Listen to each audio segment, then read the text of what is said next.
تمام تعریف اللہ تعالیٰ کے لیے ہے. ہم اس کی حمد بجا لاتے ہیں، اسی سے مدد مانگتے ہیں اور اسی سے بخشش طلب کرتے ہیں. ہم اپنے نفس کی برائیوں سے اور اپنے برے اعمال سے اللہ کی پناہ چاہتے ہیں. جس شخص کو اللہ ہدایت دے گا اسے کوئی گمراہ کرنے والا نہیں، اور جسے وہ گمراہ کر دے اسے کوئی ہدایت دینے والا نہیں. اور میں گواہی دیتا ہوں کہ اللہ کے سوا کوئی سچا معبود نہیں، وہ تنہا ہے، اس کا کوئی شریک نہیں. اور میں گواہی دیتا ہوں محمد صلی اللہ علیہ وسلم اللہ کے بندے اور رسول ہیں. اے لوگو، اے مومنو، اللہ سے ڈرو جیسے اس سے ڈرنے کا حق ہے، اور تم ہرگز نہ مرو مگر اس حال میں کہ تم مسلم ہو. اے لوگو، اپنے رب سے ڈرو جس نے تمہیں ایک جان سے پیدا کیا اور اس سے اس کی بیوی پیدا کی، اور ان سے بہت سے مرد اور عورتیں پھیلا دی. اور اللہ سے ڈرو جس کے واسطے تم ایک دوسرے سے سوال کرتے ہو اور رشتوں سے بھی. بے شک اللہ ہمیشہ تم پر پورا نگہبان ہے. اے مومنو، اللہ سے ڈرتے رہو اور بات سیدھی کیا کرو. اللہ تمہارے اعمال کو درست کر دے گا اور تمہارے گناہ معاف کر دے گا. اور جو شخص اللہ کے رسول کے فرمان کہے گا اس نے بڑی کامیابی حاصل کی. حمد و صلات کے بعد میں اپنے آپ کو اور آپ سب کو تقوی الہی کی وصیت کرتا ہوں، کیونکہ شیطان سے بچاؤ کے لیے سب سے محفوظ ترین قلعہ ہے اور سب سے میٹھا سرچشمہ ہے. نیز یہ اس دن کے لیے سب سے نفع بخش توشہ ہے جس دن چھپی باتوں کی جانچ پڑتال کی جائے گی. چنانچہ جو تقوی اختیار کرتا ہے اس کے شمال کی خوشبوئیں مہک اٹھتی ہیں، اس کے فضل کی بڑھوتری ہوتی رہتی ہے. جو کوئی اللہ سے ڈرے گا اس کے لیے اللہ اس کام میں آسانی پیدا کر دے گا. یہ اللہ کا حکم ہے، اس نے تمہاری طرف نازل کیا. اور جو کوئی اللہ سے ڈرے گا اللہ اس کی برائیوں کو دور کر دے گا اور اس کے اجر بڑا کر دے گا. مومن بھائیوں اور بہنوں، بے شک ایک عقل مند آدمی جب اس دنیا میں اپنی زندگی کا سفر طے کرتا ہے اور راہ چلتے جاتے مستقبل سے بھٹکنے لگتا ہے اور راہ اعتدال سے دور ہونے لگتا ہے، تو وہ ضرور اپنی عمر کے کسی حصے میں ٹھہر کر اپنی زندگی پر عبرت کی نگاہ ڈالتا ہے. زندگی کے گزشتہ لمحات کی طرف دیکھتا ہے اور ماضی کے اس لمبے سفر پر غور فکر کرتا ہے. تو اس وقت اس کے اندر حیرت، احتجاج، حسن، ملال اور مسرت کے ملے جلے سرور جذبات پیدا ہونے لگتے ہیں.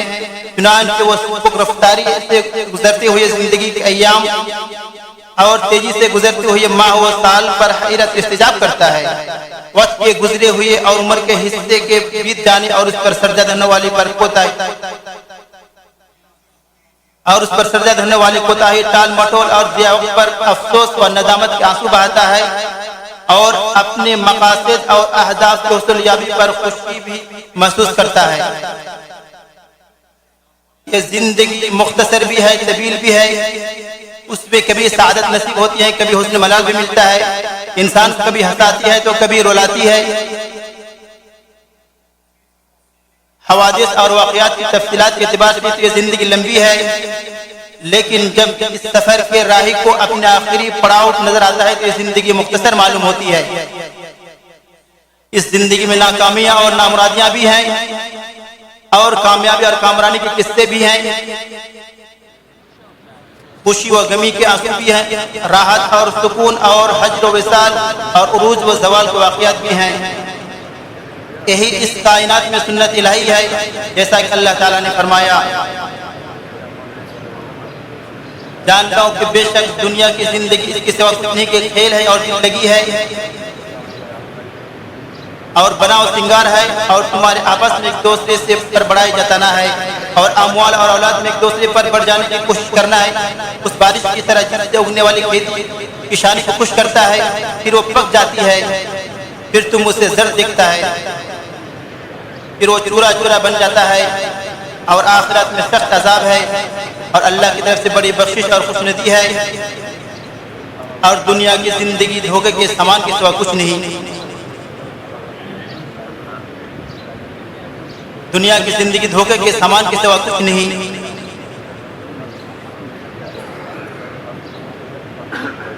یہ تغیر پذیر زندگی کا سفر ہے جسے کسی ایک حالت پر برقرار نہیں. یہ ایسے ہمارے ساتھ چلتا رہتا ہے.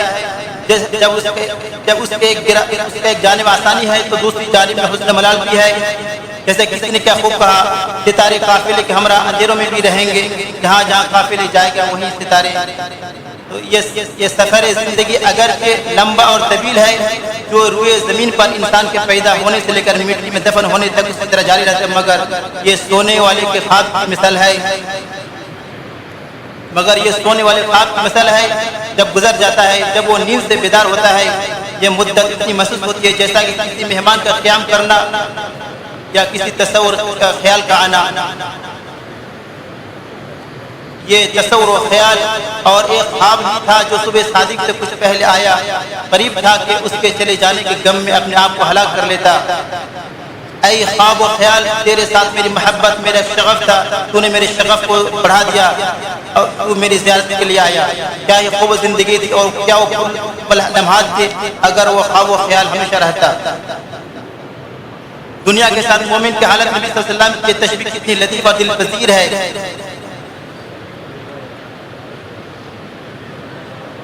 عبداللہ بن مسعود بیان کرتے ہیں،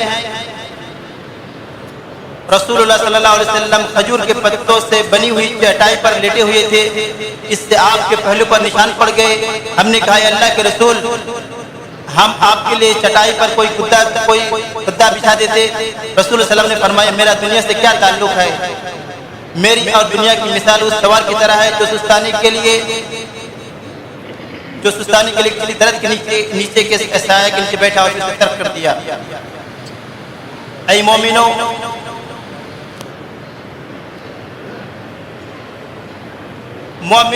مومن اس فانی زندگی کے دریا میں غوطہ زنی کرتا ہے. اس کی ٹھاٹھیں مارتی ہوئی لہروں میں ہچکولے کھانے لگتا ہے اور اس کی موجیں اسے تھپڑے مارتی ہیں. اس کے باوجود وہ دلی امن و ایمان اور روحانی سکون کی حالت میں زندگی بسر کرتا ہے، کیونکہ اس کا دل اللہ کے ساتھ لگا ہوا ہے. اس کی محبت سے اس کا دل لبریز ہے. اس کی توحید سے اس کی روح آسودہ ہے. اس کے لیے دنیاوی کشمکش خارجی کشمکش ہے، روحانی نہیں.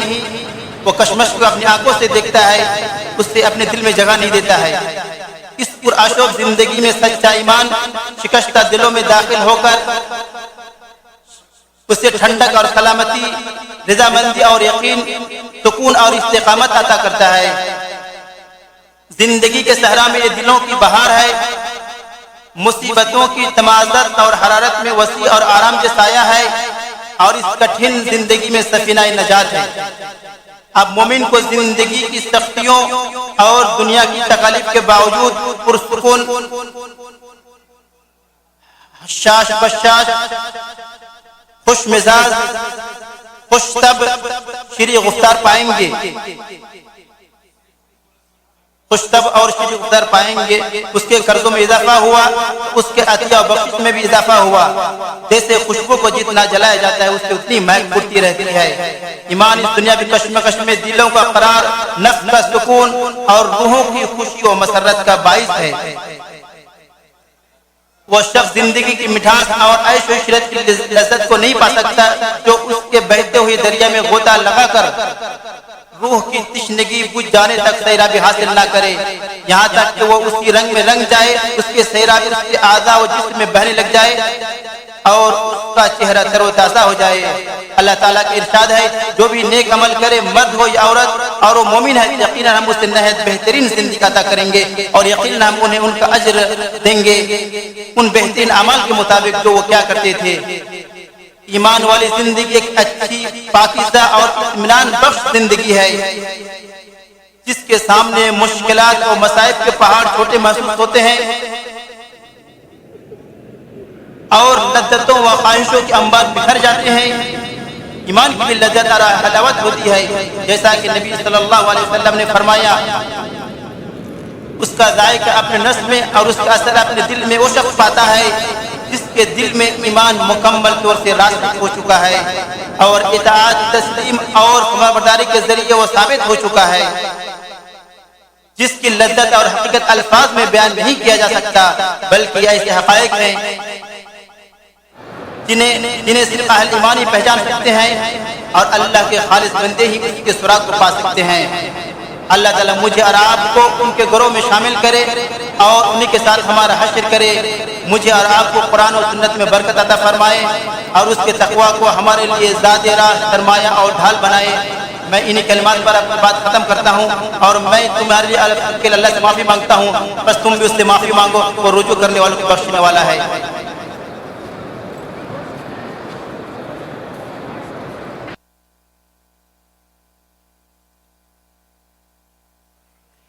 ہر قسم کی تعریف اللہ تعالیٰ کے لیے ہے جو ہم پر بے پایہ احسانات اور انعامات سے نوازتا ہے اور اپنے فضل و کرم سے ہم پر پئی در پئی الطاف و عنایات کی بارش کرتا ہے۔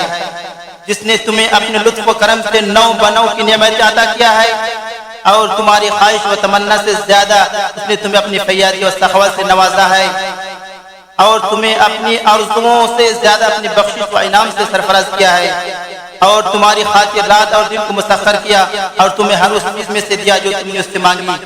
اور درود و سلام نازل و انبیاء اور رسول کے سلسلے کی آخری کڑی پر رب کے پیغامات اور خبروں کے مبلغ ہمارے نبی سردار پر، آپ کے آل پر اور رفقا پر، پیروکاروں پر اور دوست احباب پر تعصب قیامت سلامتی ان پر نازل ہو۔ حمد و صلات کے بعد اے مومن مرد و عورت، بے شک حقیقی ایمان کسی ایسے معنی کا نام نہیں ہے جو حقائق سے عاری ہو، یا کسی ایسے نظریہ کی تعبیر نہیں ہے جس کی نمائندگی حقیقی زندگی میں نہ ہو، بلکہ ایک ایسا عقیدہ ہے جب وہ دل میں گھر کرتا ہے اس سے قلب و جگر اطمینان و سکون اور خوشی و مسرت کے احساسات سے لبریز ہو جاتا ہے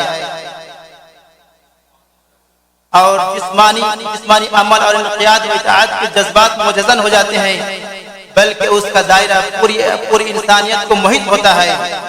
وہ اسے امن و سلامتی، سکون و اطمینان، الفت و محبت، خیر و بھلائی اور عدل و انصاف سے معمور کر دیتا ہے۔ ایک مومن کو زندگی کے وقتی اغراض سے بے نیاز کر دیتا ہے اور اسے انسانی کمال کے معراج سے ہمکنار کرتا ہے۔ بے شک یہ عظیم دین انسان کی عقل، نفس، روح اور طرز عمل کو ازسر نو تشکیل کرنے کے لیے آیا ہے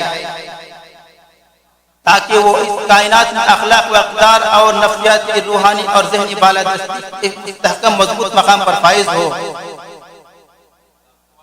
کیونکہ ایمان اپنے وسیع تر معنوں میں مخلوق کو خالق سے اور عالم وجود کو عالم غیب سے جوڑنے کا ذریعہ ہے۔ اسی طرح ایمان مخلوق کے لیے جو اللہ کے نزدیک معزز مکرم ہے، اس کی جان اور روح اور سلوک و اخلاق کے درمیان تکامل پیدا کرتا ہے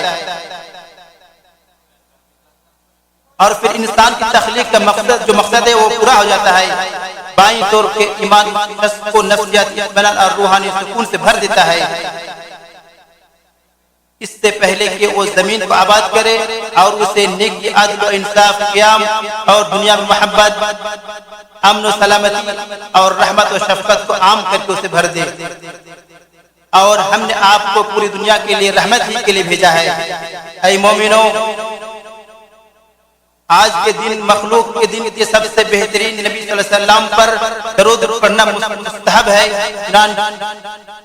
چنانچہ نبی صلی اللہ علیہ وسلم نے فرمایا، یقیناً تمہارے دنوں میں سب سے افضل دن جمعہ کا دن ہے، لہذا اس دن میرے اوپر کثرت سے درود و سلام بھیجا کرو، لیکن تمہارے درود و سلام مجھ پر پیش کیے جاتے ہیں۔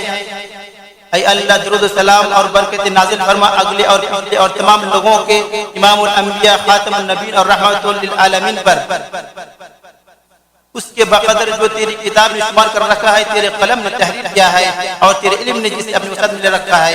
اے اللہ تو ہدایت یافتہ قائدین، خلفائے راشدین ابو بکر، عمر، عثمان، علی اور نبی کے تمام صحابہ کرام سے راضی ہو جا، اسی طرح ہم سے بھی راضی ہو جا۔ اے اکرم الاکرمین، اے اللہ اسلام اور مسلمانوں کو غلبہ عطا فرما۔ اے اللہ اسلام اور مسلمانوں کو غلبہ عطا فرما۔ اے اللہ اسلام اور مسلمانوں کو غلبہ عطا فرما، کفر اور اہل کفر کو ذلیل و رسوا فرما، اور اس بابرکت ملک کو اور تمام مسلم ممالک کو امن والا بنا، محفوظ اور امن والا بنا۔ اے رب العالمین، اے اللہ ہمارے فلسطین کے بھائیوں کو تو اپنے اور ان کے دشمنوں کے خلاف فتح عطا فرما، اللہ ان کی حالت درست فرما، ان کے نقصانات کا بہترین بدلہ دے، ان کا محافظ اور مددگار بن جا۔ اے اللہ تو ان کے دشمنوں کو اپنے غیظ و انتقام کی لپیٹ میں لے لے، اے قوی اے عزیز۔ اے اللہ ہمارے پیشوا خادم حرمین شریفین اور ان کے ولی عہد کو ایسے کاموں کی توفیق عطا فرما جن میں بندوں کی اور بھلائی ہے اور جس میں دنیا آخرت کی بھلائی ہے، اور جو بھی کام وہ انجام دے رہے ہیں اور جنہیں چھوڑ رہے ہیں ان میں خیر و برکت عطا فرما، دنیا اے خیر کے معاملے میں مدد فرما یا رب العالمین۔ اے اللہ ہم تو بھلائی چاہتے ہیں، تو جانتے ہیں اور اس برائی سے مدد مانگتے ہیں جو جانتا ہے، تو جاننے والا ہے اور تو غیب کا علم رکھنے والا ہے۔ اے اللہ کے بندو، اللہ کا شکر ادا کر کے اس کے فضل و کرم کو طلب کرو، اس کی اطاعت کرو، اس کی دعا کرو۔ اللہ پروردگار ہے، ان تمام باتوں سے پاک ہے جو کافر کی شان میں کہتے ہیں، سب طرف اللہ کے لیے ہے۔